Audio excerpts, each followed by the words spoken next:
जय हिंद दोस्तों। हमारे YouTube चैनल में आपका एक बार फिर से हार्दिक स्वागत है। और आज हम आपको फंडामेंटल राइट्स के तहत वन लाइनर क्वेश्चन लेकर के आए हैं। तो हमारा जो पहला क्वेश्चन है दोस्तों, वो ये है कि मूल अधिकार संविधान के किस भाग तथा किन अनुच्छेदों में वर्णित है। यानी कि जो फंडामेंटल राइट्स है वो किस सेक्शन और किन आर्टिकलों में डिस्क्रिप्टिव है। तो चार आपको ऑप्शन यहाँ पे दिए गए हैं। तो इसका राइट आंसर होगा दोस्तों भाग 3। तो भाग 3 जो आर्टिकल 12 से लेकर के 35 तक है, इनमें जो है फंडामेंटल राइट्स या मूल अधिकार के विषय में बताया गया है। अगर हम भाग 2 की बात करें तो इसमें नागरिकता का प्रावधान है। भाग 5 की बात करें तो इसमें केंद्र सरकार के विषय में बताया गया है और भाग 6 में राज्य सरकार के विषय में बताया गया है। तो आपके जो एग्ज़ाम होते हैं वन डे या जो आपके प्री एग्ज़ाम होते हैं तो उसमें इस तरह के क्वेश्चन पूछे जाते हैं भागों से संबंधित। तो भारतीय संविधान के सभी भाग आपको याद होने चाहिए। तो भाग 3 में जो है मूल अधिकार के विषय में बताया गया है। दूसरा क्वेश्चन है दोस्तों, 44वें संविधान संशोधन के तहत किस अधिकार को मूल अधिकार की श्रेणी से सब्स्टिट्यूट किया गया है या प्रतिस्थापित किया गया है। तो पहला प्राण एवं दैहिक स्वतंत्रता, ऑप्शन बी है संपत्ति का अधिकार, ऑप्शन सी विदेश जाने का अधिकार और ऑप्शन डी है धार्मिक स्वतंत्रता का अधिकार।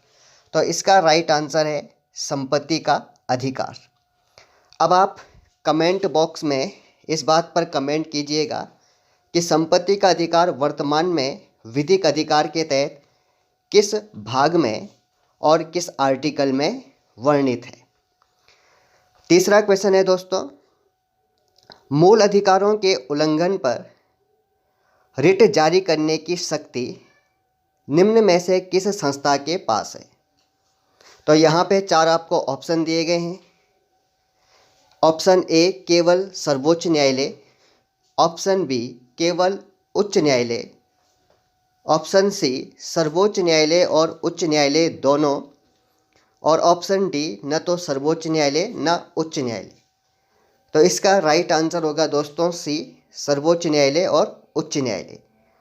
तो मूल अधिकारों के उल्लंघन होने की स्थिति में सुप्रीम कोर्ट और हाई कोर्ट दोनों जो है रिट जारी कर सकते हैं जहां भी वादी गया हो अपने मूल अधिकारों के फाइल को लेकर। तो सर्वोच्च न्यायालय आर्टिकल 32 के तहत और उच्च न्यायालय आर्टिकल 226 के तहत 5 प्रकार की रिटें जारी करते हैं। अगला क्वेश्चन है दोस्तों चौथे नंबर पे। सारे क्वेश्चन एक ही टॉपिक से है, फंडामेंटल राइट से। इसका सेकंड पार्ट भी लेकर के आएंगे। तो चौथा क्वेश्चन है दोस्तों, ये रिट से संबंधित है। जब कोई उच्च पदाधिकारी अपने प्रशासनिक कार्यों के प्रति लापरवाह होता है तो न्यायालय द्वारा उसे जनता के प्रति प्रशासनिक कार्यों को निभाने की सुनिश्चितता के लिए निम्न में से कौन सी रिट जारी की जाती है। तो ये क्वेश्चन बहुत गम्यता पर आधारित है, तो थोड़ा आपको रिट के विषय में पता होना चाहिए। तो चार ऑप्शन दिए गए हैं। तो दोस्तों इसका सही उत्तर होगा परमादेश। तो परमादेश या मैंडेमस इसका राइट आंसर है। और आप कमेंट में ये भी ज़रूर लिखिएगा कि परमादेश का शाब्दिक अर्थ क्या होता है। अगला क्वेश्चन, न्यूनतम मजदूरी अधिनियम कानून किस वर्ष लागू किया गया। तो इसका राइट आंसर होगा दोस्तों 1948। न्यूनतम मजदूरी अधिनियम जो होता है वो आर्थिक शोषण को रोकता है और इसे 1948 में भारतवर्ष में लागू किया गया था।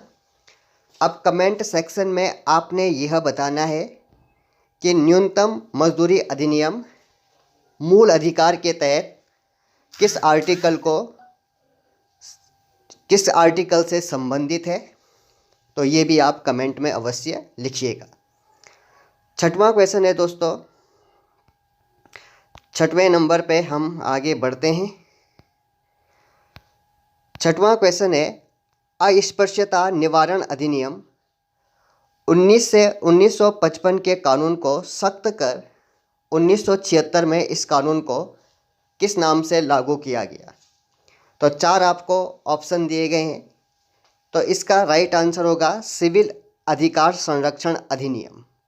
तो सिविल अधिकार संरक्षण अधिनियम जो है वो 1976 में लागू हुआ था, जो अस्पृश्यता निवारण अधिनियम 1955 का ही एडवांस कानून था। 7वें नंबर पे क्वेश्चन है दोस्तों, निम्न में से किस मूल अधिकार ऑब्लिक अधिकारों को, यानी कि ऑप्शन 1 भी हो सकते हैं, 2 भी हो सकते हैं, नागरिक और गैर नागरिक दोनों को प्रदान किए गए हैं? तो ऑप्शन 1 है प्राण एवं दैहिक स्वतंत्रता, ऑप्शन बी है वाक एवं अभिव्यक्ति की स्वतंत्रता, ऑप्शन सी है शोषण के विरुद्ध अधिकार, और ऑप्शन डी है धार्मिक स्वतंत्रता का अधिकार, और ई पर है ए और सी दोनों। तो इसका राइट आंसर होगा दोस्तों ई, इसका राइट आंसर होगा ए और सी दोनों। अगला हम बात करें 8वें नंबर पे, क्वेश्चन है किस संविधान संशोधन के तहत शिक्षा के अधिकार को आर्टिकल 20A के अंतर्गत मूल अधिकार की श्रेणी में रखा गया है? तो शिक्षा के अधिकार को मूल अधिकार की श्रेणी में किस संविधान संशोधन के तहत रखा गया है? तो इसका राइट आंसर होगा दोस्तों 86वें संविधान संशोधन अधिनियम के तहत। 9वें नंबर पे क्वेश्चन है, कौन से 2 मूल अधिकार आपातकाल उपबंध इमरजेंसी प्रोविज़न में भी निलंबित नहीं किए जा सकते? तो इसका जो है कौन से 2 मूल अधिकार आपात उपबंध में भी निलंबित नहीं किए जा सकते? तो इसमें 2 जोड़े दिए गए हैं। पहला है समानता का अधिकार और स्वतंत्रता का अधिकार, दूसरा है 2 सिद्धि के संबंध में संरक्षण वो प्राण एवं दैहिक स्वतंत्रता, तीसरा है शिक्षा व अभिव्यक्ति का अधिकार, चौथा है शोषण के विरुद्ध अधिकार और विधि के समक्ष समानता। तो इसका जो राइट आंसर होगा दोस्तों वो होगा ऑप्शन बी। ऑप्शन बी यानी कि आर्टिकल 20 और आर्टिकल 21 में जो फंडामेंटल राइट्स है वो व्यक्ति के साथ, नागरिक के साथ हमेशा बने रहते हैं। 10वें नंबर पे क्वेश्चन है दोस्तों, विधि के समक्ष समानता और विधियों का समान संरक्षण, इसकी अवधारणा कौन से आर्टिकल में वर्णित है? तो इसका राइट आंसर होगा आर्टिकल 14। तो आर्टिकल 14 में ये चीज़ वर्णित है। इसके अलावा पता है आपको कि आर्टिकल 15 के 6 पार्ट है। तो आर्टिकल 15 में सामान्य रूप से ये कहा गया है कि जाति, लिंग और जन्मस्थान के आधार पर नागरिकों के मध्य भेदभाव नहीं किए जा सकते।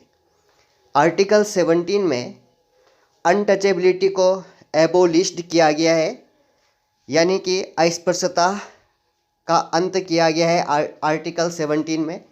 और आर्टिकल 18 में एबोलिशन ऑफ टाइटल्स, उपाधियों का अंत किया गया है। तो ये वीडियो आपको कैसा लगा इसे कमेंट करके अवश्य बताइएगा। इसका सेकंड पार्ट लेकर के शीघ्र ही आपके सामने उपस्थित होंगे। जय हिंद।